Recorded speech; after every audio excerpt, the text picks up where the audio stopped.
1999 nang pasimula ni Mayor Ambrosio C. Cruz Jr. ang isa sa pinakamakulay at pinakamaningning na festival hindi lamang sa Bulacan kundi maging sa buong bansa. Ito ay kaalinsabay ng kapistahan ng patron ng bayan na si San Ildefonso de Toledo at pagdiriwang ng pagkakatatag ng Giginto bilang isang malayang munisipyo tuwing ikatlong linggo ng Enero.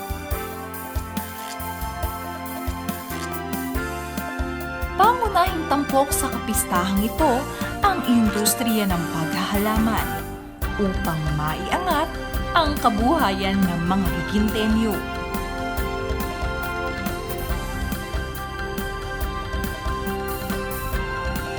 Bahagi ng programa ang masayang indakan sa kalye na tila parada ng mga gumagalaw at umiindayog na iba't ibang kulay na halaman.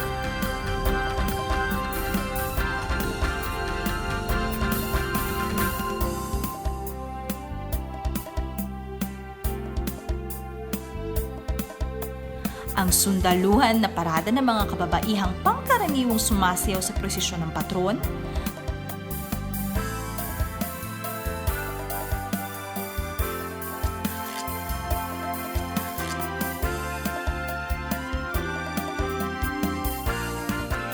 parada ng karosa na naglalarawan sa mayamang imahinasyon ng mga maghahalaman sa paggawa ng malaparaisong halamanan.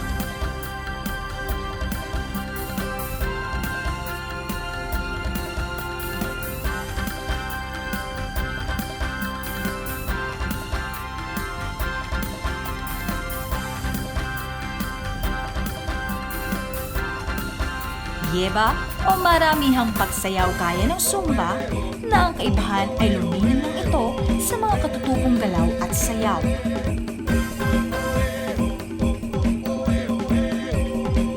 Bonsai at garden exhibit at kompetisyon.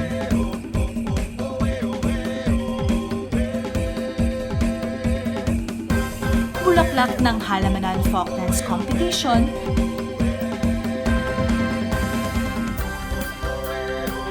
patimpalak sa kagandahan sa hari at reyna ng halamanan.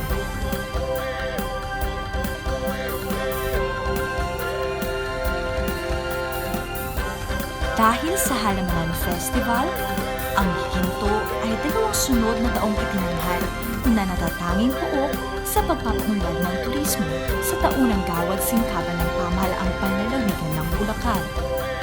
Ito ay patunay na basta magaling, sa Giginto nanggaling.